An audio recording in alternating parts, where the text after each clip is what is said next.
Tá? Quebra a velocidade do som.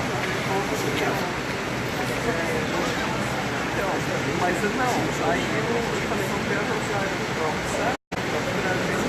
Agora sim, nossa mesa estará completa para a última palestra do quarto Silace. Uma calorosa salva de palmas para a professora Deise Duarte. Que horas é seu povo? Está 13 minutos.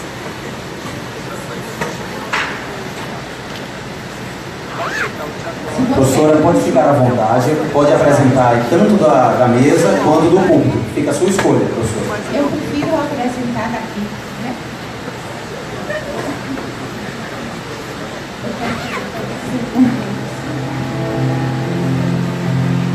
Vamos assistir um filmezinho de 2 minutos. A timeline.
Criminoso, né? Durante a invasão dos holandeses, né?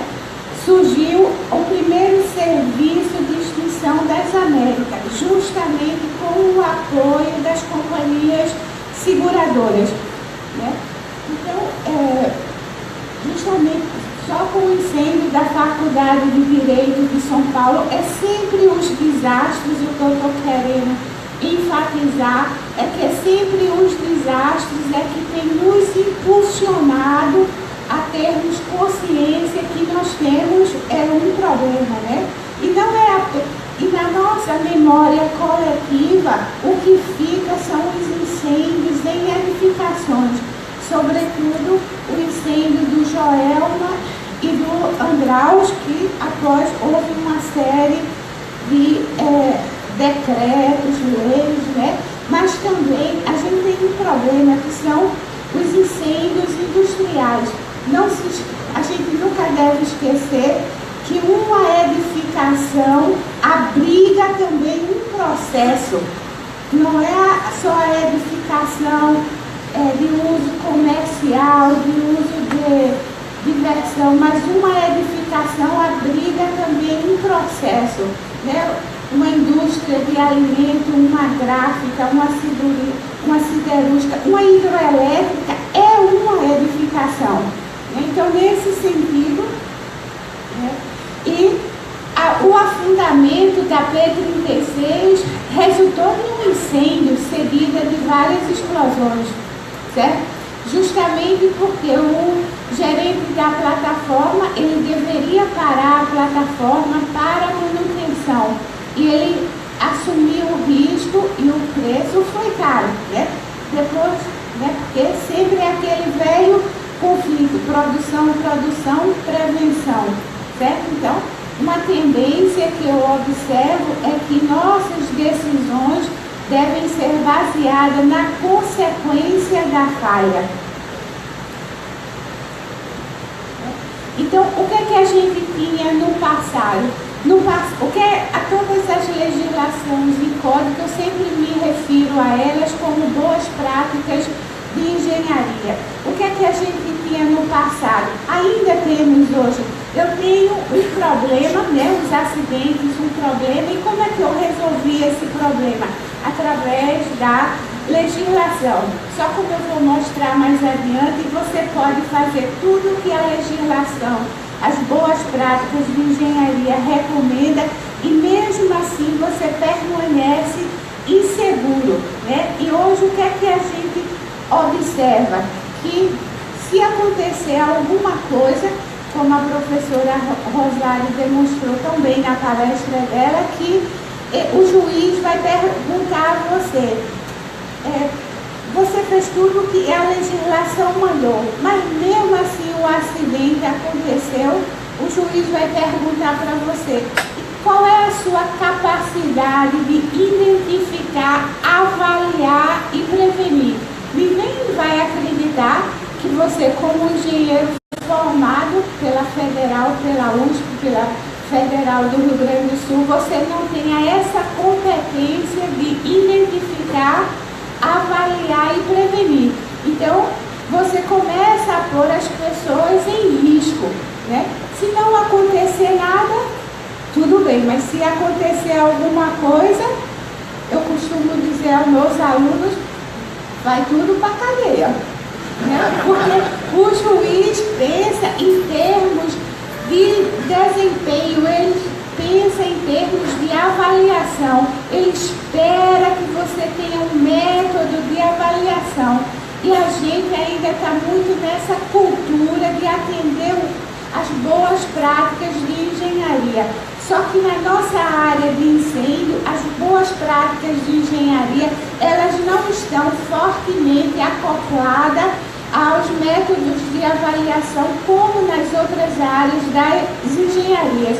A gente, eu diria, ainda é uma disciplina, uma área do conhecimento na adolescência. Não estamos na infância, mas também estamos entre a infância e a maturidade. Então, toda essa discussão, né, no futuro deve caminhar para que esses métodos de avaliação fiquem perfeitamente acoplados às boas práticas de engenharia.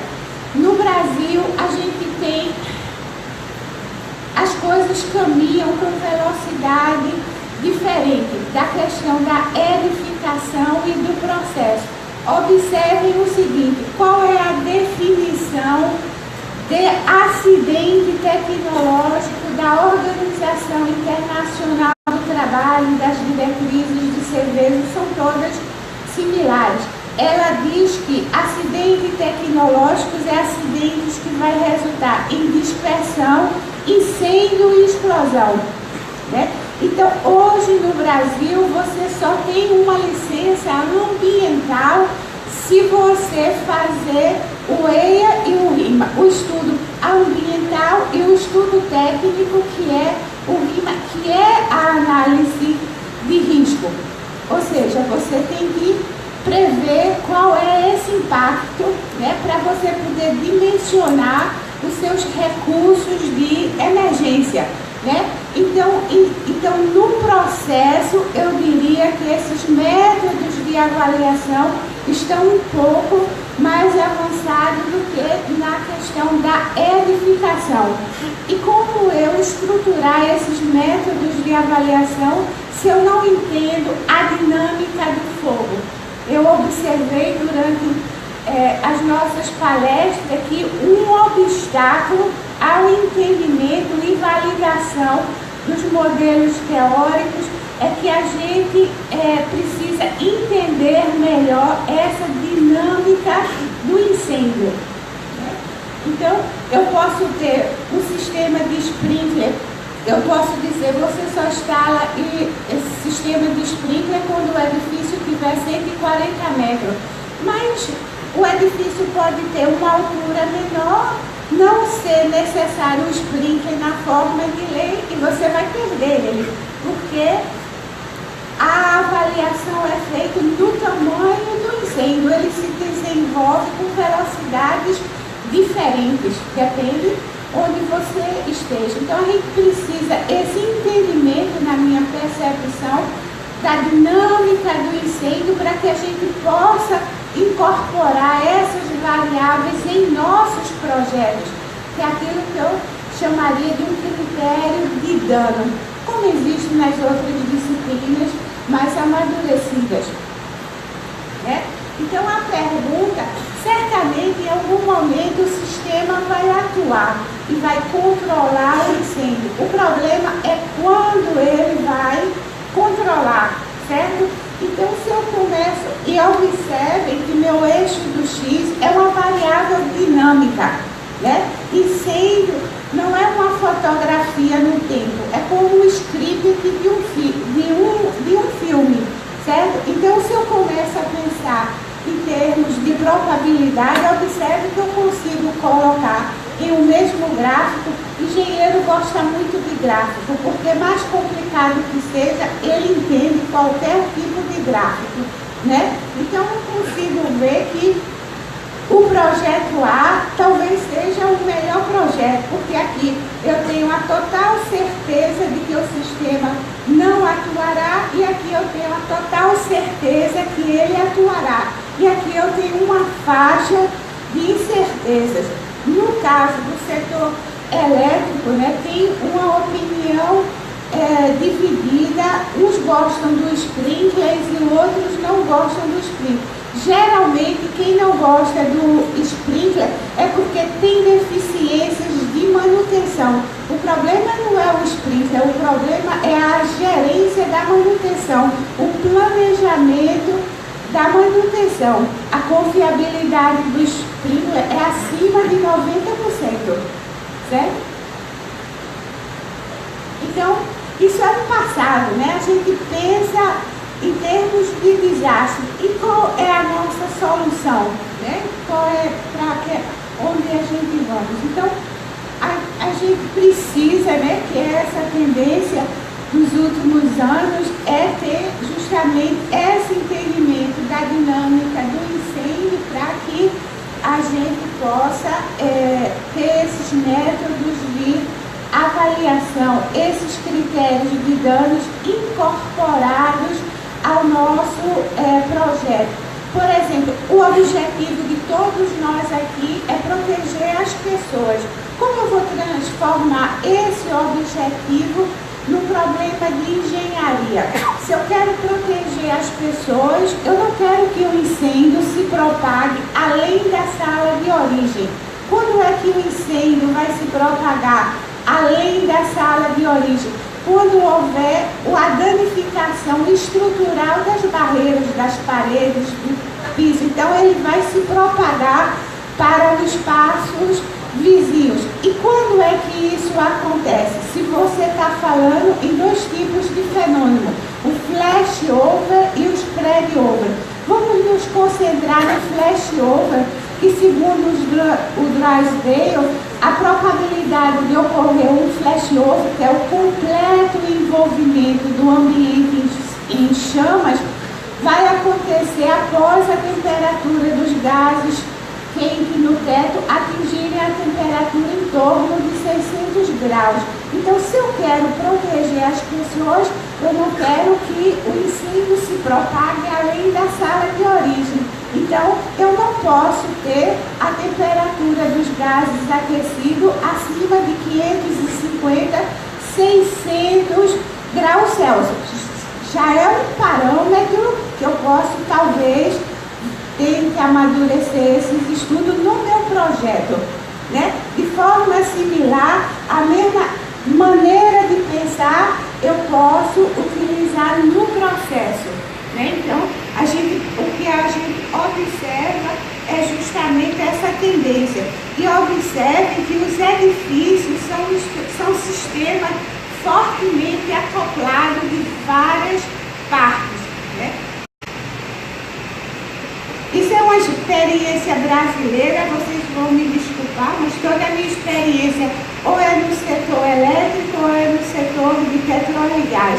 Você observa, isso é uma hidroelétrica que eu tenho os meus transformadores, elevadores, e essa parte tem tudo o que a norma recomenda. Ela tem parede corta-fogo, ela tem uma bacia de contenção, certo? E mesmo assim, houve a explosão do transformador, a explosão da bucha, e eu perdi, porque a bacia de contenção estava mal dimensionada, porque a norma não é clara, né? Ela não diz a você como projetar a bacia de contenção ou como projetar a parede corta-fogo. Ela diz que deve ter, então fica a seu critério, né? Então é aí que o juiz vai nos enquadrar como incompetentes, né? E não se esqueça que a Lei 9.605 de crimes ambientais, ela diz que se você omitir qualquer informação que resultar numa licença ambiental, você está sujeito a 3 a 4 anos. E ela tipifica ainda um funcionário público. Eu posso ir para a cadeia nos meus projetos. Né? Mas, embora ela tipifique para o funcionário público, o juiz pode enquadrar isso como ele queira. Eu costumo dizer que eu aprendi com um advogado que da cabeça de juiz, e desculpem a palavra, quando tem neném, você nunca sabe o que é que sai, né? Então não vamos confiar no juiz, né? Então, só para a gente ter ideia, né? As normas brasileiras da NFPA, do I3E, você pode proteger também, né, através de distâncias de separação. Imagine que você não tem possibilidade de fazer nenhum investimento, né? Então você pode adotar distâncias de separações seguras. Um exemplo muito claro daquilo que não foi feito no Porto de Santos, o coronel Armandi descreveu brilhantemente ontem, né? Então, o que é que a norma diz a gente? Diz que essas distâncias de separação estão baseadas no volume de óleo do transformador. Mas será que isso funciona? É rápido, não vou aborrecer vocês com equações. É só a filosofia, né? Então, eu tenho o meu método de avaliação para estimar a energia irradiada e essa energia irradiada no alvo, né? Porque o que me interessa é a energia irradiada no alvo, né? Então, eu saí analisando o incêndio em um transformador que, alguns anos atrás, a gente teve um incêndio em Xingó e o barramento de alta rompeu-se e eu tive um incêndio de poça dentro da usina de 20 metros de diâmetro. E se eu tivesse me guiando pelas distâncias de separação segura, eu tinha perdido tudo, certo? Então, o que é que eu estou mostrando? Esse slide quer dizer que no caso de um transformador, no caso de tanques também, você tem um incêndio de poça, certo? Uma poça de líquido flamável queimando. Então você observa que esse critério de dano de 4,7 kW por metro quadrado, se eu tiver um incêndio aqui e nessa estrutura aqui, nesse equipamento, chegar uma energia de 4,7, eu posso ter danos estruturais no meu equipamento. E o critério de dano de 8 kW por metro quadrado significa que se eu tiver um impacto no meu alvo, vamos chamar que eu tenha meu incêndio e isso aqui seja o meu alvo, né? De 8 kW por metro quadrado, eu tenho uma maior probabilidade de desencadear o efeito dominó, certo? Lembre-se que hoje o número de acidentes tecnológicos tem diminuído, mas em contrapartida, o número de acidentes que são incêndios e explosões que desencadeiam o efeito dominó tem aumentado nos últimos 13 anos. E qual é o principal equipamento responsável por isso? Os tanques de armazenamento, né? Então, veja, mas nesse caso, esse exemplo está se referindo ao transformador. Agora, são transformadores de potência, são transformadores com 40 mil litros. Eu já encontrei um em Furnas com 100 metros cúbicos de 100 litros, 100 mil litros, perdão, é o cansaço, 100 mil litros de óleo mineral, certo? É muito grande, é muito óleo, né? Então você observa que para uma distância segura de 5 metros, né? O diâmetro da poça está em torno de 2,5 metros, né?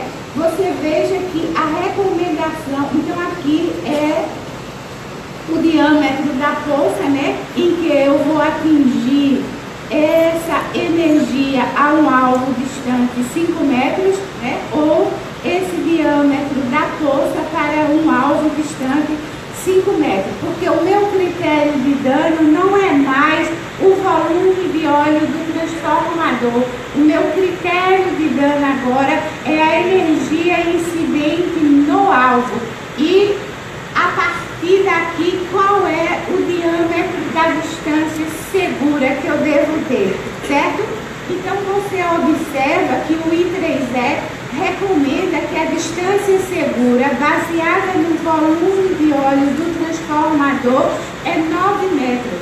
Você observa que se meu diâmetro da poça for de 4,5 metros, a norma atende, né, para danos em equipamentos. Para efeito dominó, 9 metros até um diâmetro de poça de 6 metros, tudo bem. Esses números foram estimados a partir do método de avaliação que eu mostrei a vocês no slide anterior. Observe o seguinte, que as normas da FM, as normas brasileiras e da NFPA recomendam distâncias seguras de em torno de 15 metros, mas isso só é verdade se seu diâmetro da poça for em torno de 10 metros, né? Ou, para evitar um efeito dominó, 17 metros. no único incêndio em Xingó, né, que o barramento de Alta rompeu-se, eu tive um incêndio de poça no primeiro piso da usina de 20 metros. Então, se eu tiver uma poça queimando num diâmetro maior, digamos de 10 metros, a norma não me assegura que eu esteja segura. Então, você muitas vezes pode fazer tudo que a norma pede e mesmo assim continuar insegura. Aí é quando eu digo que o juiz vai perguntar a você: e você não está capacitado para saber disso? Ninguém vai acreditar que meus alunos não estejam, os seus alunos não estejam capacitados para identificar e avaliar e saber que o que a norma diz é bom para ele, mas não é bom para ela, porque o processo dela tem determinadas especificidades em que a norma é omissa. Né? Então, essas boas práticas de engenharia não respondem à questão que a gente deve sempre responder e de forma quantitativa. O quanto seguro é o suficientemente seguro? Você vai ter que ter um método de engenharia, uma avaliação para isso. Né? Então, aquilo que inclusive o Luiz mencionou é que a gente ainda tem, né, recomendações que o professor Fitzgerald diz que são recomendações prescritivas, uma cultura baseada no desastre. Foi importante? Foi. É importante? Só que a gente precisa evoluir. A gente já não pode apenas ter esse posicionamento. Então, eu perguntei a cultura do critério de dano e o critério numérico. Os médicos fazem isso também, por que a gente não pode fazer? Quando a gente faz um exame, ele diz a sua taxa de colesterol, de leucócito, e ele sempre coloca de lado. Se tiver entre X e Y, tá bom. Se tiver ruim, os médicos fazem isso também e tomam todas as suas decisões e critérios de decisões. A gente tem que fazer isso também. É isso que eu quero dizer com a questão da cultura dos critérios de dano. Logicamente que nossos critérios de dano vai ser um pouquinho diferente da dos médicos. E a gente precisa ter um entendimento. Não é que esse conhecimento não exista. Esse conhecimento já existe, mas a gente precisa aprender também e desenvolver essa nova forma de abordar o problema, né? Então, veja bem, então você, como é que, por exemplo, em SWAP aqui, a gente tem um problema. O risco não é o mesmo durante o dia ou durante a noite. Durante o dia, eu tenho uma velocidade do vento de 6 metros por segundo. Durante a noite, essa velocidade do vento inverte, porque quem é surfista sabe, eu tenho um efeito terral. Então, quando você faz o layout de uma planta, você posiciona as suas fontes de ignição na direção contrária do vento. O que são suas fontes de ignição numa indústria? São suas subestações, são os fornos. Não? Então, no seu layout, eles são posicionados na direção contrária à velocidade do vento na maior parte do ano. Você está seguro se houver um vazamento. Mas durante a noite, e isso acontece todo dia aqui no Nordeste, né, ele muda de direção. Quando ele muda de direção, também a velocidade do vento é menor. Então, imagine você ter um vazamento à noite.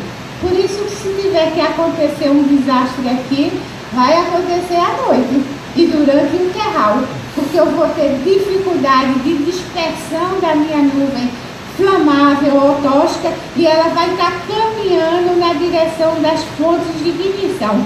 Isso é um verdadeiro pesadelo. Então, a solução é a gente pensar em métodos de avaliação. Como sugestão, eu sugiro que o professor Fitzgerald está propondo. Primeiro, você tem que entender o problema.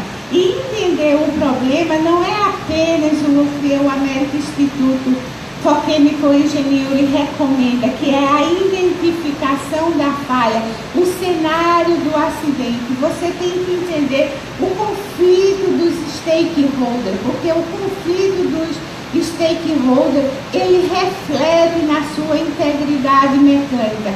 Lembre-se que a definição de acidentes são acidentes com dispersão, incêndio e explosão. E se você garante a sua integridade mecânica, você não tem vazamentos. Não tendo vazamentos, você não tem incêndio nem explosão.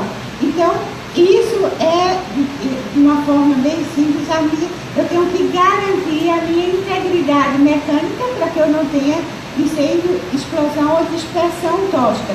E o conflito entre os stakeholders, ele pode refletir na sua integridade mecânica, certo? E quem são os seus stakeholders? É seu projetista, é seu consumidor, é as autoridades que vão aprovar o seu projeto, né? São todos os envolvidos, né? Então, o entendimento do problema, ele é muito mais amplo do que simplesmente o que está recomendando as boas práticas internacionais, né? Dessa parte de análise de risco. Você precisa avaliar, entender o incêndio, entender a dinâmica do incêndio, e quando eu estou no processo, eu tenho incêndio de poço, eu tenho incêndio de jato, eu tenho flash fire, explosão, eu posso ter uma deflagração, eu posso ter uma detonação. Numa deflagração, a velocidade das ondas de choque é menor do que a do som. Numa detonação, ela é bem maior do que a velocidade do som. Então, quando o pessoal fala no incêndio, eu pergunto logo: que tipo de incêndio você está falando? Incêndio, para mim, tem muitas facetas, certo? E você precisa caracterizar esse risco, ou seja, você precisa saber qual vai ser o seu impacto. É lógico que todo modelo tem sua limitação, né? Mas é melhor a gente ter alguma coisa do que não ter nada, né?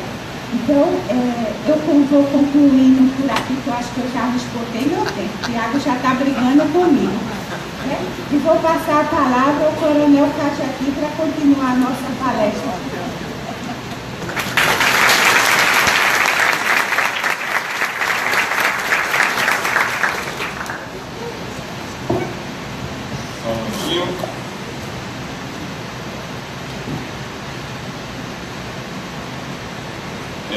Antes de mais nada, prometo não ser breve. Bom.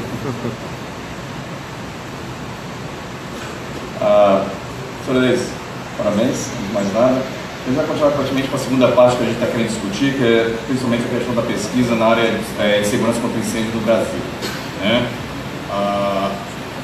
Agradeço vocês terem a paciência de estarem aqui ainda. Eu sei que estão com fome. Se tiverem com sono, máximo chiclete, fiquem comigo. Prometo ser rápido, tá? Vamos lá. Para quem já assistiu palestra comigo, eu vou ser repetitivo em algumas coisas, talvez não tanto, mas eu sempre mostro esse vídeo, tá? Qualquer aula, palestra, jogo de bolinha de gude que eu vá fazer, eu mostro esse vídeo. E eu acho importante que a gente tenha um pouquinho de conhecimento sobre o comportamento do fogo.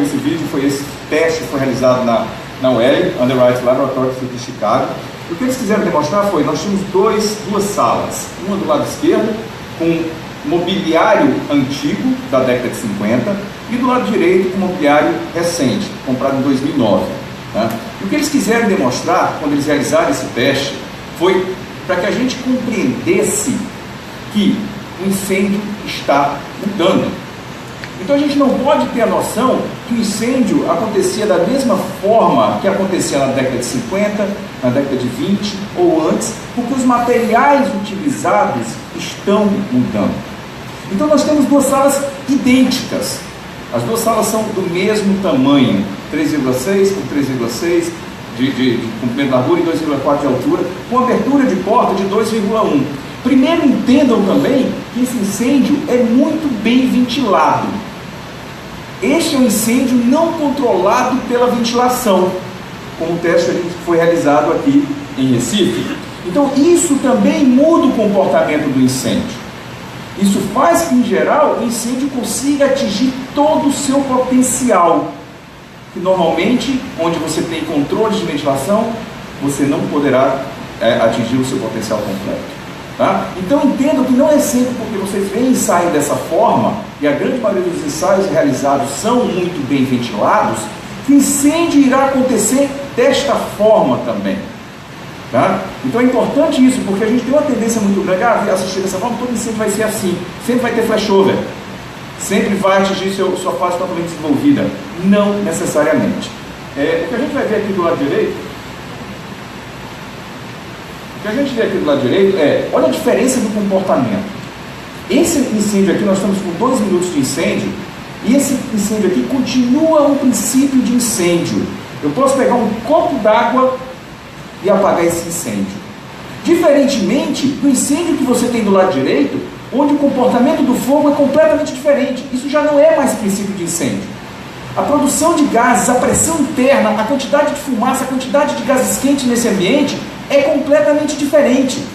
Eu já não teria condições de entrar nesse ambiente se eu tivesse roupa adequada, equipamento de proteção individual adequado, incluindo equipamento de proteção respiratória, porque os gases já estão tóxicos, o ambiente já está com muita fumaça, já tem uma concentração de monóxido de carbono muito razoável, eu tenho a diminuição da concentração de oxigênio também nos pontos mais altos. E à medida que ele vai se desenvolvendo, dá para perceber como esse incêndio também é fortemente influenciado pela fumaça.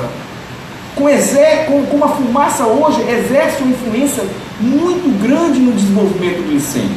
E isso é importante na medida que a gente sim fala sobre controle de fumaça. Claro que o melhor seria que se a gente não tivesse nem chegado nessa situação, mas esse material aqui já está priorizando.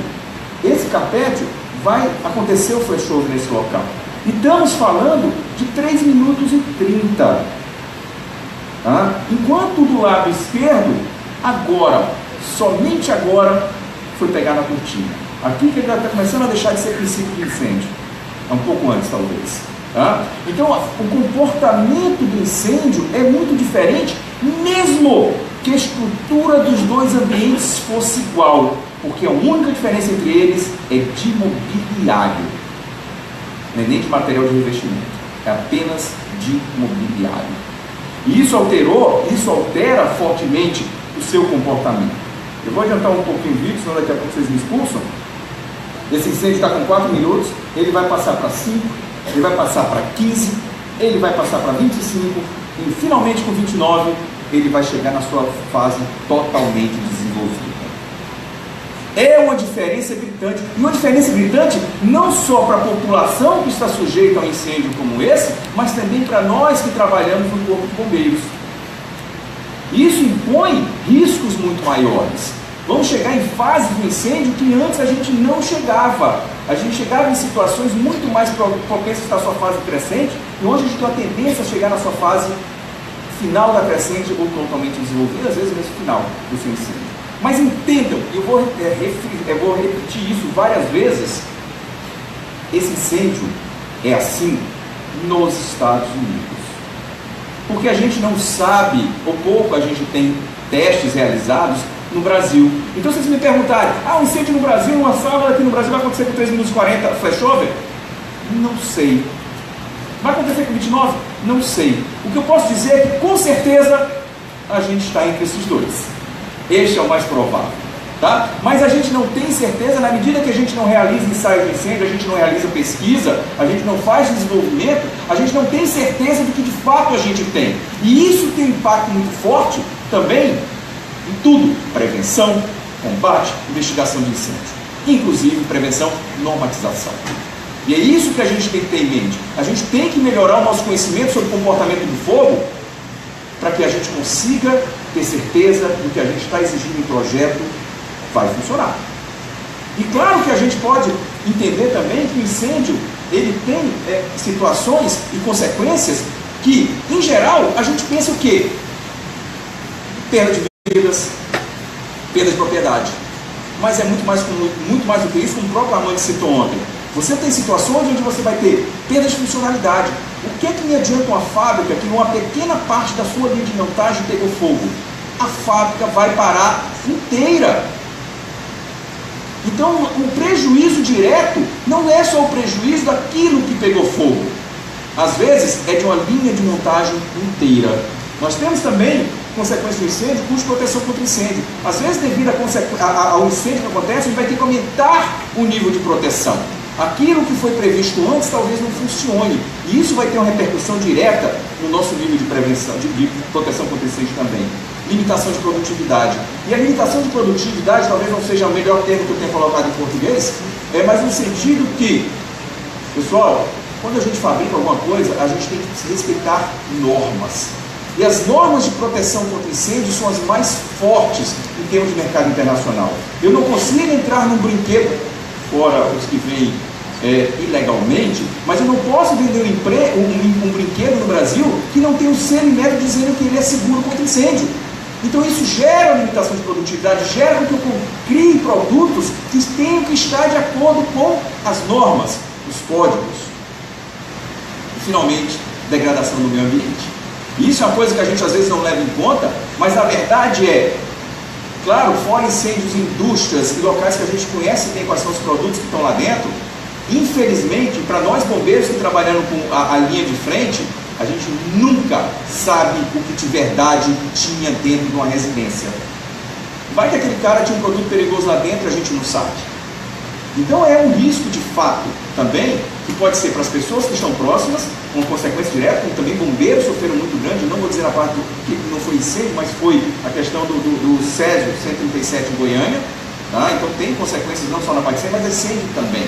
E fora o que a gente gera de fumaça e pior, os produtos tóxicos em geral vão para a rede de água fluvial. Então isso está sendo jogado nos nossos mananciais, não tem filtro para isso. Então a gente também tem que pensar em tecnologias que evitem que a gente jogue esse material para em locais indesejáveis. Existe e a gente pode fazer. Tá? Então como é que a gente pode melhorar a segurança contra incêndio? De duas formas para a gente.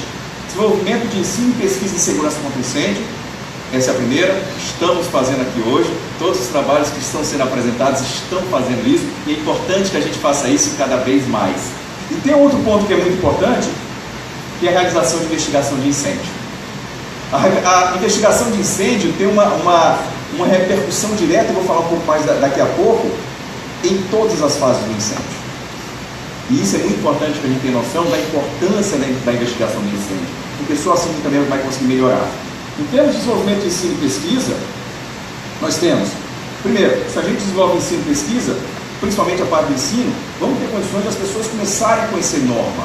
As pessoas precisam conhecer norma. A maioria das pessoas se forma na universidade, em arquitetura, engenharia, sem nem saber que existe norma de proteção contra incêndio, segurança contra incêndio. E se engenheiro e arquiteto não sabe, imagina físico, imagina químico. Né? Então a gente não conhece, a gente não faz parte da nossa cultura. Então a gente tem que trazer esse conhecimento para dentro das universidades. Porque com esse conhecimento, de fato, como a Deise está comentando, a gente vai ter as melhores práticas. A gente tem que ter critério e tem que ter conhecimento suficiente para ser crítico o suficiente para dizer isso aqui está bom ou isso aqui está ruim. Porque senão também seremos meros seguidores de normas que não necessariamente a norma seja boa. Então a gente tem que ter conhecimento suficiente para dizer os senhores vão ser engenheiros, sejam engenheiros, sejam arquitetos, conheçam daquilo que estão trabalhando e não apenas façam cara e crachá. Tá? Essa norma é muito simples. O difícil é entender o que está sendo feito e a gente precisa trazer esse conhecimento, porque só assim teremos condições de realizar projetos mais seguros. E da outra forma, que vai chegar também nessa mesma situação, é o desenvolvimento de pesquisa em incêndio. E desenvolvimento na área de resistência, estrutura e situação de incêndio, que isso é o que a gente faz mais aqui no país. E eu vou explicar um pouquinho também, eu tenho uma intuição por conta disso. Mas também de comportamento e reação ao fogo de materiais, e comportamento do incêndio e reação ao fogo de materiais. A gente precisa compreender o comportamento do fogo, a gente precisa entender a reação de materiais. E aí está uma das maiores falhas que a gente tem de conhecimento no Brasil. Não adianta eu querer ficar pegando só o resultado que é feito nos Estados Unidos, na China, na Europa. Os materiais são nossos. A gente constrói do jeito que a gente quer, os materiais nossos, às vezes madeiras inclusive chamadas exóticas, nossas madeiras de lei, que têm uma resistência melhor. Tá? Então não vou dizer que seja para o pior, mas às vezes pode ser para o melhor também. Então a gente tem que entender o comportamento do fogo dos nossos materiais. Isso é muito importante. E também a questão de também entender proteção ativa e passiva, fazer teste, realizar testes, ver como é que eles vão funcionar. E claro que nesse caso da proteção passiva e ativa a gente pode ter uma cooperação muito maior internacional, porque já tem modelos e é um material que normalmente é utilizado da mesma forma e feito da mesma forma pelo mundo. Mas tem exigido certificação, exigir que o material seja correto, esteja de acordo também com suas normas, para que também possamos realizar projetos mais seguros. Os senhores realizarem, porque eu não realizo projetos. Né? Para que a gente tenha noção de comportamento do fogo, também como pode ser alterado devido à situação, nós temos um ensaio, foi realizado pelo doutor, isso foi apresentado no NIST, mais ou menos em 2005, se não me engano, vou tentar lembrar, mas é fácil encontrar esse artigo. Ele estava mostrando exatamente a diferença de materiais que seriam incombustíveis e um tipo de classe do outro material.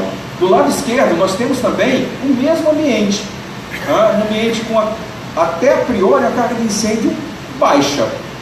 Né? Nós temos uma mesinha ali pequena, duas cadeiras, uma televisão, uma cortina, não tem aqueles sofás americanos, né? Aquele estofamento, aquela coisa toda que tem uma massa maior, tem uma carga de incêndio inclusive maior. Né? Então esse teste de canto, ele colocou sabendo que os seus materiais de revestimento eram incombustíveis. E isso é uma situação até bem próxima aqui do Brasil. Nós usamos muito mais alvenaria. A gente dificilmente faz revestimento, talvez nas paredes, assim, teto talvez um pouco mais, paredes dificilmente. Então a situação talvez esteja mais próxima da nossa realidade, diferentemente de lá fora, onde o mesmo ensaio de campo, o mesmo local, os mesmos materiais, absolutamente tudo igual, apenas tendo materiais de revestimento, principalmente no teto, diferente. E isso faz toda a diferença no seu comportamento do incêndio também. Tá? O incêndio vai se comportar de uma forma completamente, vai ficar muito mais agravado. O comportamento dele vai ser muito diferente do que se tinha do lado esquerdo. E a gente percebe, de novo, fumaça. Daqui a pouco vamos ver chamas na camada de fumaça. Daqui a pouco vamos ver o material também começar a pirolizar. Então um incêndio desse, com a carga de incêndio relativamente baixa, ele se torna quase um desastre. É um sinistro de grandes proporções. E os senhores vão ver. Tá? Apenas porque o material do teto era combustível. Pirolizou, inflamou, fechou. Tá? E estamos falando, de novo, nesse caso, mesmos materiais de mobiliário, mesmo mobiliário, mas material de revestimento diferente. Então faz diferença. Então a gente tem que entender isso. Tá? É uma coisa que a gente tem que pensar, até quando a gente pensa em projeto também, o que vai estar lá dentro.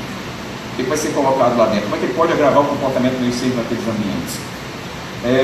Isso aqui, para quem discutiu com respeito a incêndio em barraco, vou mostrar para vocês no vídeo. Foi um teste que a gente fez, é um barraco relativamente grande, são 6 metros por 2,4, de 2,8 de largura, tem 1 minuto já de vídeo. Eu tirei esse primeiro minuto porque eu não posso fazer uma propaganda negativa da gente. Eu tinha o meu fotógrafo lá dentro, ele estava sem equipamento de proteção individual nesse primeiro minuto. Então, cortei o primeiro minuto, mas é só o primeiro minuto, estava no local mais ou menos seguro, não tinha tanta fumaça, mas a partir daí vocês vão ver o comportamento do incêndio. Isto é um barraco padrão.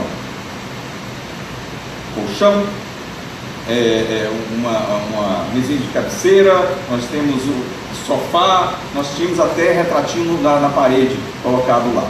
Tá? Então esse é o comportamento do incêndio normal. E difere muito dos incêndios normais, porque em geral o barraco você tem muitas aberturas. As portas não fecham direito. Tá? Não é uma construção onde você consiga isolar o oxigênio tão facilmente como outro tipo de construção. Ele vai ter um oxigênio disponível e vocês vão ver o comportamento desse incêndio. Material que pinga, ele derrete, ele pinga, ele pode gerar outros focos secundários. Isso é um ponto também importante para a gente, para a investigação de incêndio. Tá? Como é que ele vai gerar focos secundários, que a gente pode pensar que são um incêndio criminoso, e às vezes não necessariamente. Tá? Esse incêndio ele vai se desenvolver, nós estamos chegando mais ou menos com 2 minutos. Tá? Deixa eu consigo mostrar aqui o tempo. Tá? Está chegando aqui com 1 minuto e meio, escute. Tá? E ele está para. Desculpa, 1 minuto e meio desde que começou, então está com 2 minutos e meio e ele já atingiu o flashover. É muito rápido, foi tão rápido que que a gente, vamos tocar fogo e vamos chamar o nosso bombeiro, que era um treinamento de combate a incêndio. Quando o bombeiro chegou, já acabou, eram 5 barracos, sobre metade de um. Então, quando a gente pensa numa favela e achar que o bombeiro vai chegar rápido, não vai. Isso não vai acontecer, porque nós chamamos o bombeiro no momento que a gente igniu aquele primeiro barraco. Não, isso não vai acontecer. Se a gente não trabalhar com a prevenção, e esse é o trabalho do Corpo de Bombeiros, prevenir incêndio, o nosso trabalho não é combater, nosso trabalho é prevenir incêndios. É isso que a gente tem que fazer, é isso que a gente faz.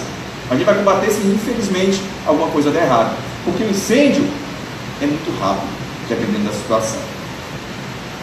E claro que a gente pode trabalhar também na realização de ensaios e testes de incêndio, mas também trabalhar com simulação computacional. Como os senhores viram vários trabalhos sendo apresentados aqui. Nós temos propagação de incêndio e movimentação da fumaça, nós temos comportamento estrutural, nós temos comportamento humano. Tá? E o principal para isso é que no caso de comportamento estrutural, ANSYS, ABACUS, não, eu não trabalho, não sou engenheiro, então fico mais a parte de incêndio e movimentação de fumaça, FTS, CFS e também de comportamento humano. Tá? Mas tem todas as ferramentas para tudo isso. Por exemplo, o FDS, você tem condições de verificar a questão da integridade estrutural, porque você pode usar o FDS para gerar input para o seu ANSYS, para o seu ABACUS. Então você simula o incêndio e vê o que está chegando na sua estrutura, e a partir daí calcular a parte estrutural do seu trabalho. Tá? Mas ele também vai ver velocidade dos gases, camada de temperatura dos gases, temperatura das superfícies das paredes e objetos, camada da superfície onde ocorrem as chamas e por aí vai. Ele gera muitas informações. Calor radiante, temperatura e por aí vai. Exemplo disso foi um trabalho que a gente fez há muito tempo atrás, apresentado no Nutal, a Alessandra, que é arquiteta, né? Eu estava com o André também, que fez também o trabalho com a gente, e foi exatamente verificação da escada enclausurada para fumaça se funcionaria o sistema com 2 dutos, né? E a gente já fez o trabalho já há um certo tempo atrás para ver exatamente como é que ele faria a movimentação da fumaça pelo duto de exaustão, se funcionaria. E claro que também nesse caso aqui a gente também simulou as portas fechando, fez a simulação de evacuação antes para dizer quanto tempo levaria para fechar as portas e a partir daí saber se iria acumular fumaça ou não dentro do ambiente. Outra situação, eu vou fazer questão de mostrar os nossos bombeirinhos andando no nosso quartel de bombeiro, tá? Esse aqui é um quartel de bombeiro padrão, tá? Isso é uma simulação mais de brincadeira do que um negócio muito sério, né? Porque por mais... Olha, a gente pensa que não acontece incêndio em quartel de bombeiro, não é verdade? Não acontece. A única vantagem é que a gente tem 24 horas por dia gente lá dentro. Então a gente pega rápido. Tá? Então é só por isso que às vezes pode ser que não aconteça, mas já tivemos sim incêndio em quartel de bombeiro. Acontece. Nós somos empresa pública também, a gente sofre das mesmas deficiências de manutenção predial como qualquer empresa pública sofre. Tá? E você tem condições de trabalhar com isso. Mas o mais importante, que eu quis trazer esse exemplo da simulação computacional para vocês, para perceberem tanto de incêndio quanto também de evacuação, é parâmetros. Se a gente não tem parâmetros brasileiros, a gente também tem que entender essa limitação. Que não necessariamente a simulação que a gente esteja fazendo esteja de acordo com a realidade, porque a gente não tem parâmetro dos materiais brasileiros. Eu não sei qual a taxa de liberação de energia dos nossos materiais. Eu não sei qual a gente não tem caloria para fazer medidas disso, por exemplo. A Rosária está fazendo pesquisa para definir comportamento de crianças, por exemplo. A gente precisa ter comportamento de todos os perfis nossos. Inclusive, não só o comportamento em termos de velocidade, de caminhada, mas também de reação.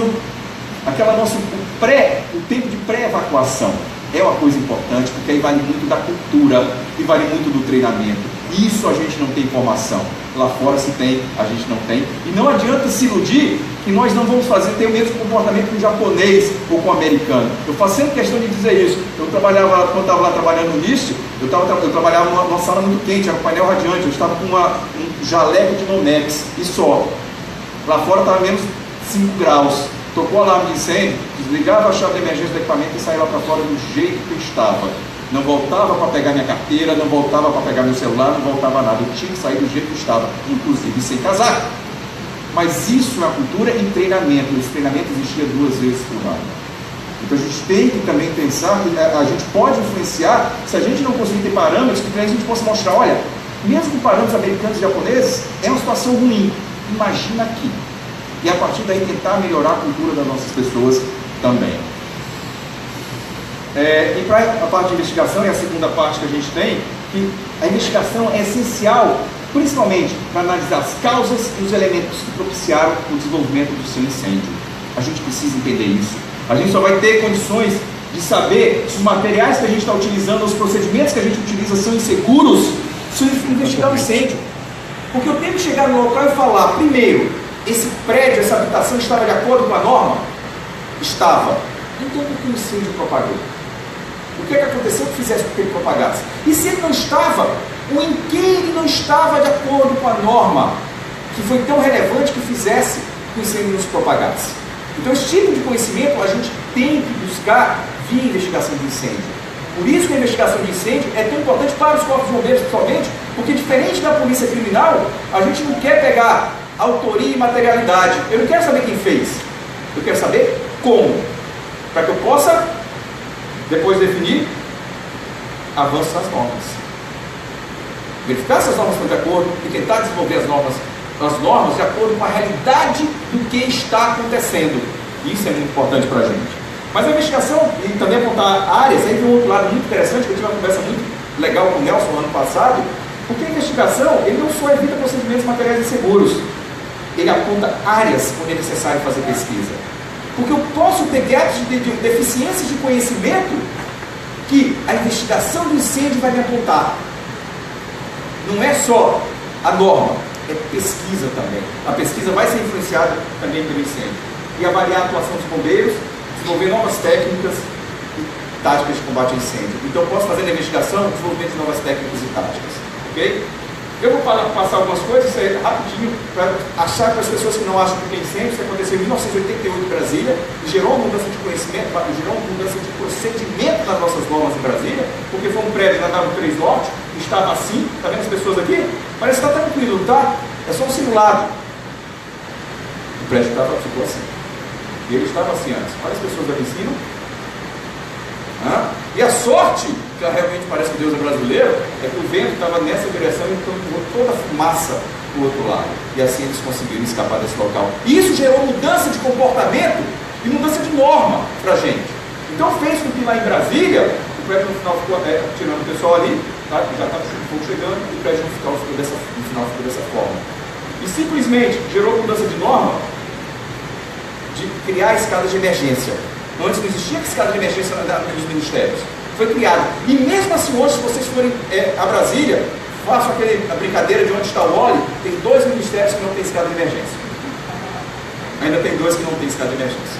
Tá? Depois faz o seguinte, façam o busco lá em Brasília onde é que são. Eu vou passar isso aqui, é teste de materiais que eu tenho pelo lixo. Tem pesquisas que são relevantes, eu passo a apresentação para vocês. Já estão expulsando, eu quis passar mais tempo, mas não estou deixando. Né? Mas eu vou mostrar para vocês a situação de pesquisa em incêndio no Brasil. E o primeiro ponto, isso é super rápido, é entender que a gente tem que trabalhar com o CNPq, com a CAPES e com o Ministério da Educação, porque segurança contra incêndio hoje não existia no CNPq como área de conhecimento. Né? Eu sempre brincava quando eu fazia a apresentação, e nada contra, não me batam por isso. Decoração é área de conhecimento do CNPq, segurança contra incêndio não era. Então a gente tem, às vezes, um foco desvirtuado. Então, desses 3 locais, isso é um trabalho que está sendo feito pela Frente Parlamentar Mista de Segurança contra Incêndio, de pelo menos CNPq, hoje, a segurança contra incêndio é a área de pesquisa da CNPq. A CAPES ainda não, estamos trabalhando para isso, e o MEC a gente tem que trabalhar para isso, para que conste nas diretrizes curriculares nacionais, exatamente pela necessidade da legislação da 13.425, que é necessário ter conteúdo de segurança contra incêndio nessa situação. E a pergunta que fica, quantos linhas de pesquisa nós temos no Brasil na área de segurança, incêndio e fogo? Nós temos hoje 36 linhas de pesquisa, como você vai verificar pelo IBGE, 28 grupos de pesquisa, 21 instituições de pesquisa, que não são só universidades. O PT consta, IBAMA, Corpo de Bombeiros Militar do Distrito Federal, que está cadastrado lá no grupo de pesquisa. E desses grupos, 36% são pesquisas em incêndio e meio ambiente, 64% em estruturas materiais. Estruturas materiais, muito mais estrutura. Para terminar, como é que a gente distribui essas instituições? Nós temos no Sul, Sudoeste, Centro-Oeste, Nordeste e Norte. Nordeste, Centro-Oeste, Centro-Oeste e Norte, muito mais voltado a incêndio florestal. Muito mais. Mas mesmo assim, no Sul você também, como Paraná, tem uma pesquisa muito forte nessa área. Para terminar, convidar todos que queiram a participar da Albrace. A associação é nossa, tem estamos tentando desenvolver a segurança de uma forma melhor para o país. Tá? Não é um custo absurdo, mas é também uma congregação, é trazer os senhores para dentro da pesquisa em segurança contra incêndio, mas simplesmente também o conhecimento, trazer para perto dos nossos colegas. Tornem-se amigos da gente também. A gente sempre recebe, vamos receber todos de braços abertos. Tá? O site é www.albrace.org, para quem estiver interessado. Esteja interessado, espero que no próximo SILAS tenhamos muito mais gente, muito mais pessoas trabalhando com a gente. Meu nome, meu telefone e, por favor, só para agradecer, muito obrigado pela paciência. Eu fiz isso aqui uns 10 minutos atrás, mas fui. Até mais.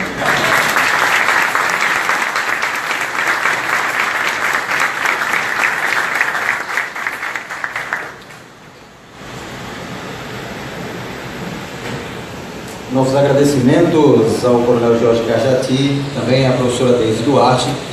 Nesse momento, ao final da palestra, eu gostaria de convidar o Major Cristiano para vir aqui à frente e entregar um presente para o Coronel Jorge Cajati.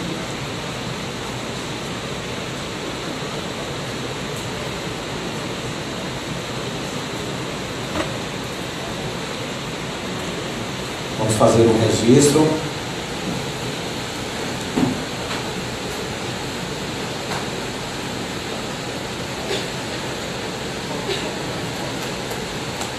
Uma fotografia.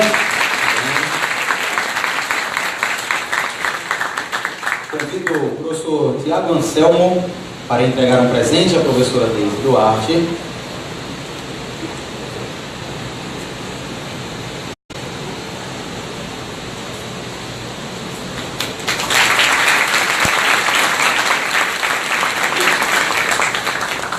Gostaria de convidar para vir aqui à frente o professor João Paulo, que receberá o presente do professor José Jefferson, da primeira palestra do SILAS. O presente chegou com um pouquinho de atraso, mas chegou.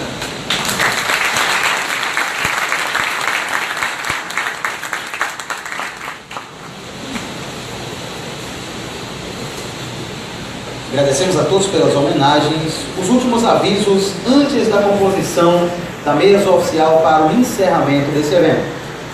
Lembrando que os anais completos e certificados do evento serão disponibilizados em formato digital através da plataforma de inscrição em nosso site. Então não deixe de acessar. Lembrando também que o mini curso, que ocorreria agora às 13 horas, acabou por ser cancelado por falta de inscrições. Quem já efetuou o pagamento pode se dirigir à secretaria para o seu reembolso. Nesse momento, vamos formar a mesa oficial para o encerramento do nosso congresso. Vamos aproveitar para divulgar o próximo SILAS e premiar os melhores trabalhos que foram apresentados nesses 3 dias. Convidamos para compor a mesa oficial José Jefferson do Rego Silva, um dos coordenadores do evento,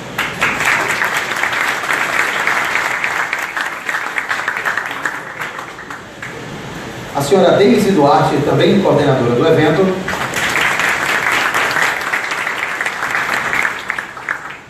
o professor Tiago Anselmo de Carvalho Pires, um dos organizadores do evento. Convido o Major Cristiano Correia.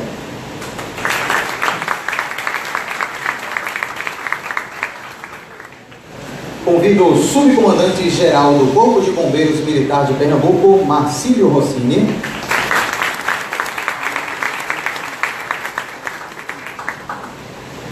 Convido o Coronel Jorge Cajati.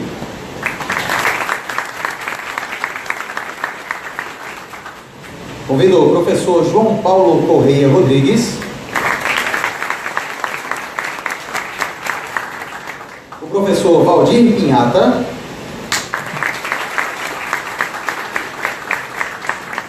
O professor Valdir não se encontra. Convidamos o Dr. Lu Gritso, da FM Global, se encontra. Então, por último, convidamos o Marcelo Lima, do Instituto Sprinkler Brasil.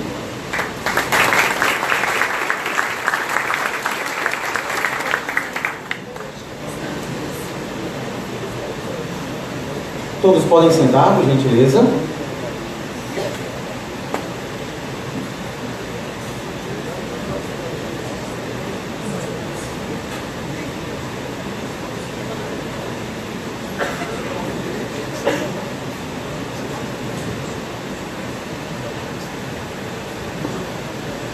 Passamos a palavra nesse momento para um dos coordenadores do evento, professor José Jefferson do Rego Silva.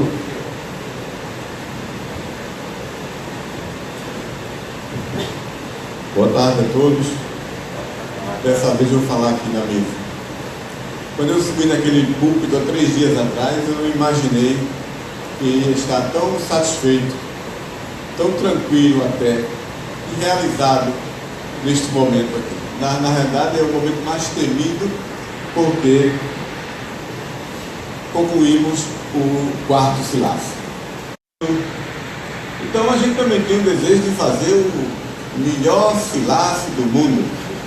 Na verdade, não era bem esse tanto o nosso objetivo, para não desmerecer os nossos colegas que com muito esforço fizeram as edições passadas. Mas sempre foi nosso objetivo fazer o melhor que podíamos. Colocar Silácio, colocar a nossa produção científica em área de segurança contra incêndio, né, disponível num patamar melhor possível. É claro que nós temos muita coisa ainda a crescer, não é? O Silácio, a gente que está envolvido na coordenação, não tem muito tempo para saber se as coisas estão indo bem ou não, mas a gente vai perguntando e percebemos que o Congresso é exitoso, porque vocês nos disseram. Agora, não existe sucesso num evento como este sem a participação do seu público, dos autores que devidaram esforços significativos para publicar os seus trabalhos aqui, para apresentar. Tantos que vieram de longe com gastos financeiros significativos, muitos alunos aqui presentes, né? Então, nós gostaríamos, em nome de toda a coordenação, agradecer profundamente e sinceramente todos vocês que aqui vieram valorizar o nosso evento. Todos os autores que submeteram seus trabalhos, que vieram aqui apresentar. Todos os patrocinadores, em nome, saúdo Marcelo, da FM Globo, citando todos eles na pessoa do Marcelo. Sem a participação dos patrocinadores, o evento não seria possível.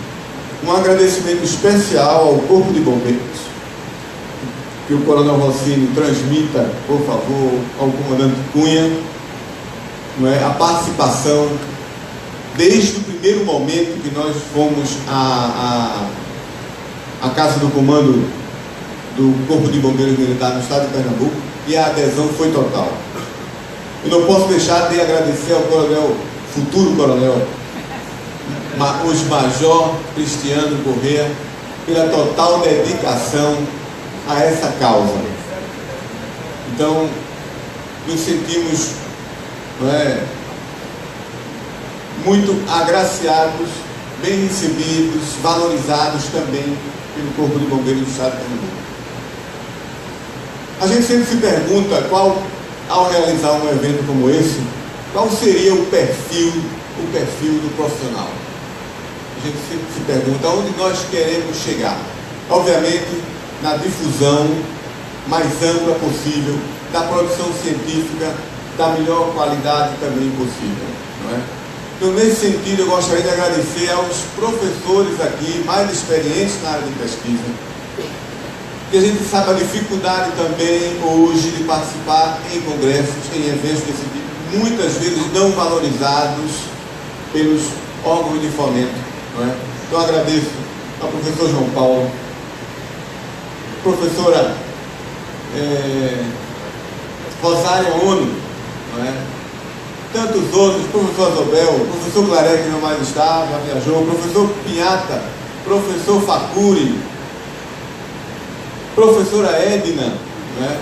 Tantos outros que fazem parte da academia e que também vieram aqui não só apresentar os seus trabalhos, mas acompanhar os seus estudantes, né? Agradeço muito a todos os estudantes que já com postura de pesquisador, né? Gosto de salientar, preciso salientar também a liderança dos jovens aí da Unicinos, não é? De Rio Grande do Sul para cá não é fácil, então ficamos muito agradecidos pela presença de vocês. Nós procuramos de todas as formas valorizar os autores, permitindo acesso, né, às refeições, à sala de festas, né, que pudesse, então, retribuir a gratidão, com gratidão, todos vocês participantes. O que mais eu queria dizer? Fazer isso aqui não é dele.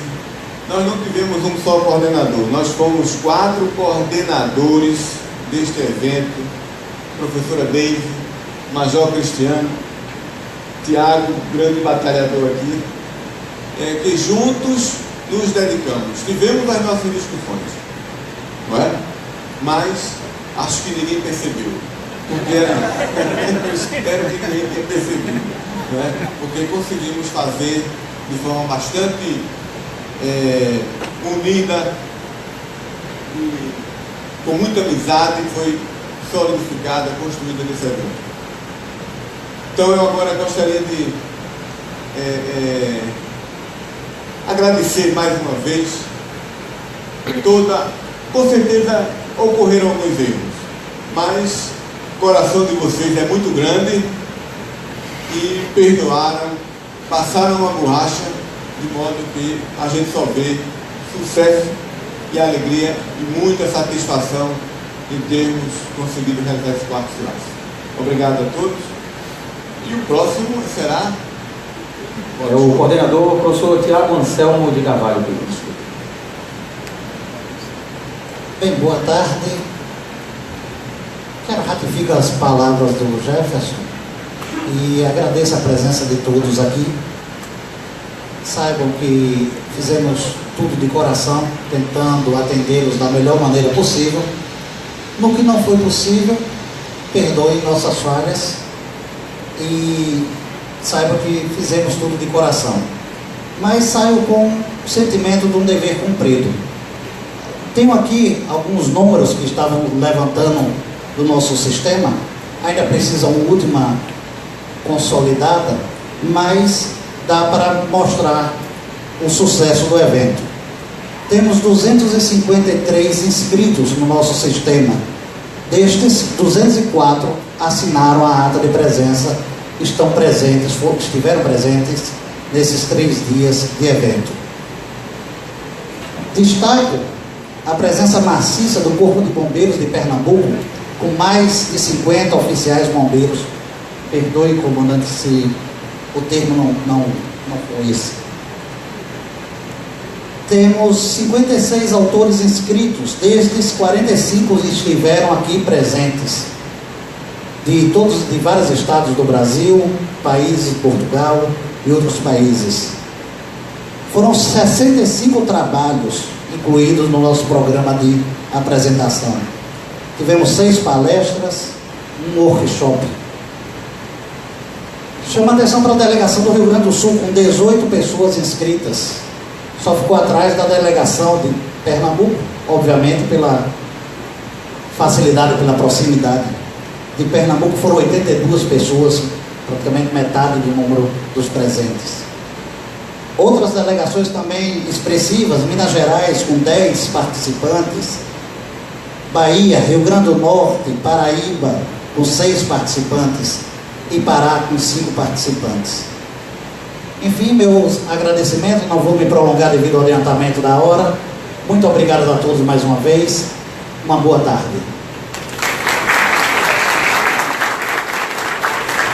E para as premiações, eu passo nesse momento a palavra ao professor João Paulo Corrêa Rodrigues. Boa tarde. Em primeiro lugar, eu queria dar os parabéns à comissão organizadora, portanto, deste quarto silásio. De facto, o evento foi um sucesso. Em termos de apresentações e de qualidade dos trabalhos, eu acho que a qualidade dos trabalhos tem vindo a evoluir e a aumentar, portanto, ao longo dos anos. E, portanto, vê-se que há desenvolvimento na área, tanto em Portugal como no Brasil. A ideia é, cada vez que este congresso cresça cada vez mais, estendê-lo, na minha opinião, temos de estendê-lo a outros países, portanto, do espaço ibero-latino-americano. Portanto, tem que se fazer um esforço para o levar também para países como a Argentina, como o Chile, como Espanha, etc. Como Presidente da Comissão Científica, eu não podia deixar de ter aqui uma palavra em relação aos avaliadores dos jardins. Cada artigo teve, portanto, uma avaliação de 3 avaliadores, e avaliar artigos é um trabalho gratuito, a todos os níveis, seja nas revistas, seja nos congressos, seja em outros tipos de situações. E é um trabalho que muitas vezes exige esforço da própria pessoa e exige dedicação. E há vários tipos de avaliações. Há pessoas que se dedicam às avaliações pouco tempo e dizem só aceito o trabalho, e há outras que fazem avaliações cuidadosas. Eu também sou avaliador de trabalhos e sei que quando tem que se fazer uma avaliação cuidadosa, isso leva tempo. E portanto eu não poderia deixar de dizer, e portanto de citar aqui alguns nomes da minha, enquanto Presidente da Comissão Científica e tendo avaliado as avaliações, por assim dizer, dos avaliadores, eu gostava de citar alguns nomes. Não vou dizer quem foi o melhor avaliador, não é isso que está aqui em causa, mas não posso deixar de citar esses nomes. E, portanto, queria citar o nome do professor Valdir Pignati Silva, pela qualidade das suas avaliações, bastante completa e rigorosa, e, portanto, sei o quanto isso custa. Queria citar o nome do professor Ricardo Azovel, da Universidade Federal de Ouro Preto, também pela forma cuidadosa como fez as suas avaliações. Queria citar 2 professores que não estão aqui, da Universidade Federal de Santa Maria, a professora Larissa Kirchhoff e o professor Rogério Antocheves, também fizeram avaliações rigorosas. E da parte de Portugal, queria citar o professor Paulo Piloto, do Instituto Politécnico de Bragança, também pelo esforço e pela qualidade das suas avaliações. E, portanto, isto tem que ser dito e tem que ser premiado, porque fazer avaliações mais completas, portanto, exige maior esforço. Na sequência, e portanto foram vocês que votaram na escolha, portanto, do melhor trabalho, e esta avaliação foi feita, portanto, por esta plateia, que aqui está em termos das votações, e portanto é uma avaliação muito baseada, portanto, na apresentação, não tanto se calhar no artigo, e portanto o facto de eu escolher ou de vir aqui citar estas 3 publicações votadas por vocês, quem não tiver no estudo 3 não quer dizer, portanto, que o trabalho não tenha qualidade. Portanto, talvez a apresentação não tenha agradado, mas as votações deram como primeiro trabalho a avaliação da influência dos guarda-corpos controladores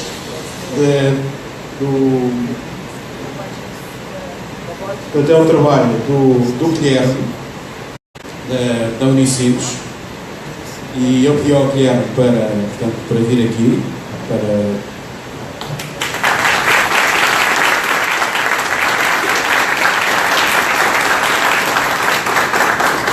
este primeiro trabalho, portanto, vai ter, além de um diploma de distinção do melhor trabalho, vai ter também um prémio que será uma inscrição gratuita no próximo SILAS, e portanto esperamos que esteja no próximo SILAS, e para além disso será também convidado a inscrever-se na Albrache, e durante 3 anos o nosso Presidente não lhe irá cobrar cotas, portanto, por essa inscrição.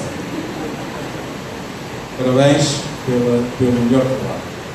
O segundo melhor trabalho é o trabalho Incêndio Natural em Compartimento de Residência na cidade de Recife, de Cristiano Correia e dos demais autores, e queria também, portanto, uma salva de palmas para ele.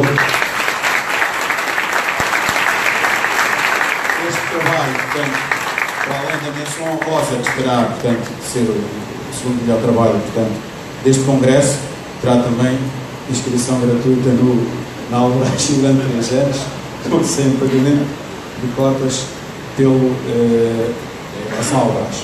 E finalmente o terceiro melhor trabalho, análise experimental da influência das placas de gesso acartonado na resistência ao fogo do sistema de vedação verticais. É também um trabalho, portanto, dos colegas do Rio Grande do Sul, e o primeiro autor é Mateus, que está aqui também, e portanto queria também uma salva de palmas para ele. Podemos fazer uma fotografia com os três integrantes dos melhores trabalhos aqui. E portanto terá também uma menção honrosa, terá uma menção honrosa e também inscrição gratuita durante 3 anos na Aulões. Eu acho que mais do que o prémio em si, o que interessa é a distinção dos trabalhos e a menção honrosa destes autores e, portanto, uma salva de palmas para eles. Mais um registro fotográfico. Agradecemos a presença. Podem retornar a seus lugares. Muito grato e parabéns mais uma vez. Uma última foto, então. Muito obrigado. Podem retornar a seus lugares e parabéns mais uma vez pelos excelentes trabalhos apresentados aqui no Congresso. A Comissão Organizadora irá preparar o certificado, primeiro, segundo e terceiro melhor trabalho, e enviará por e-mail juntamente com os demais certificados. Finalmente, cabe a apresentação do próximo Silas, não é? O próximo Silas, exatamente. Ok, o próximo Silas será na cidade do Porto, em Portugal. Será uma organização, portanto, do Instituto Politécnico de Bragança, juntamente com a Faculdade de Engenharia da Universidade do Porto, e o organizador será o professor Paulo Piloto, do Instituto Politécnico de Bragança. Eu tenho uma pequena apresentação com alguns slides, poderei fazer.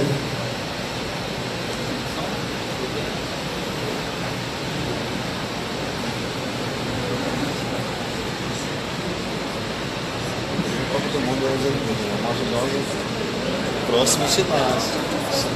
Então o Silas de 2019 será na cidade do Porto, em Portugal.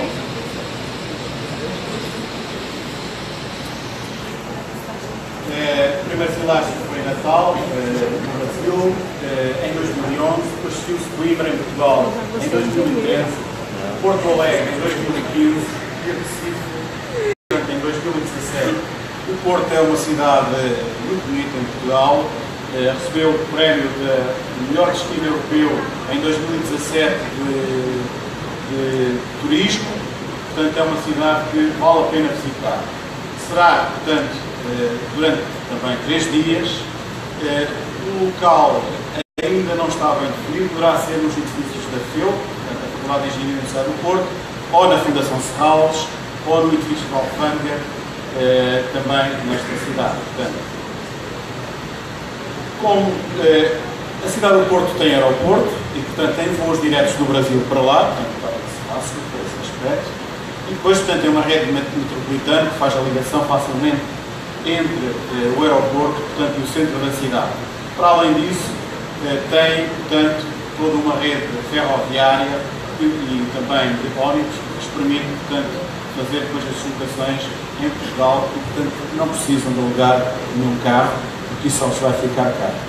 Às vezes este conceito de alugar carro eu acho que é importante, porque muitas vezes eu quando vou a um congresso alugo carros e depois chego a essa lei e o carro não serve para nada. E portanto é sempre um aspecto chato.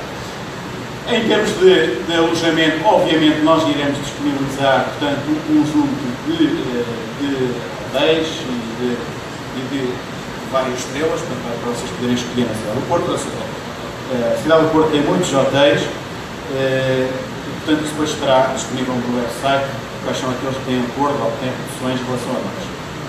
Todavia, vocês no booking.com e no Trivago conseguem depois comparar e arranjar outras soluções que eventualmente vos agradem mais.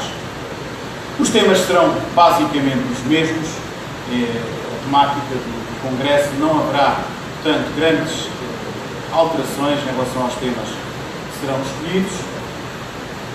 O organizador é o professor Paulo Piloto, do Instituto Politécnico de Bragança. Ele é professor coordenador nesse instituto. O Instituto Politécnico de Bragança, o congresso não é em Bragança, porque, por causa do aeroporto, etc., e da sua localização, e também a cidade do Porto é muito mais agradável ao de Bragança. Todavia, devo dizer que também no Instituto Politécnico de Bragança, neste momento, já existe também um laboratório ao nível de pesquisa de incêndio, não tão dedicado à área das estruturas como é em Coimbra, mas mais dedicado às outras áreas, portanto, a segurança contra incêndios, como seja a combustão e como seja o controle de fumaça e outros tipos de situações.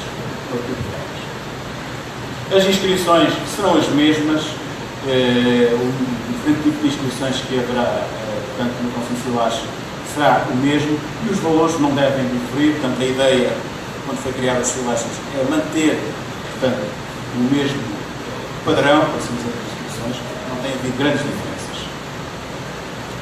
Haverá, portanto, um programa científico e um programa social, portanto, o programa social será muito fácil de organizar na cidade do Porto, porque a cidade do Porto é muito rica em programa social e, portanto, eu ainda não vou pensar, portanto, o Paulo Piloto e a sua comissão organizadora que irão pensar, mas certamente haverá visitas às Caves de Vinho do Porto, se calhar o jantar será nas Caves de Vinho do Porto e portanto, terão também, depois, com visitas após o Congresso, eventualmente viagens ao longo do Douro, portanto em barcos que existem, com restaurante e com toda a infraestrutura para isso.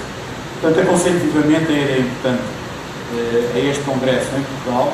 Para mim, pessoalmente, a melhor cidade de Portugal é a cidade do Porto, isto é a minha opinião pessoal, é a cidade que eu gosto mais. E, portanto, é isto.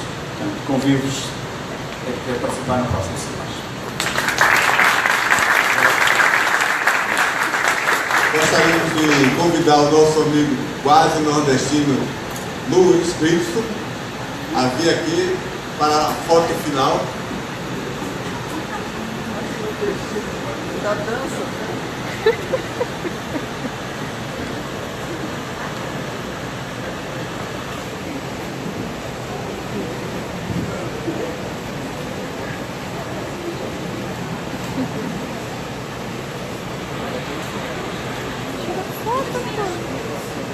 Daisy, vai pro meio, você é a única mulher.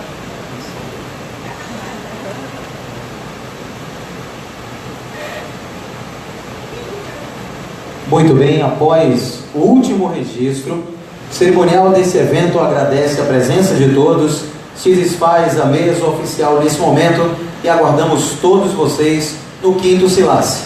Muito obrigado e boa tarde a todos.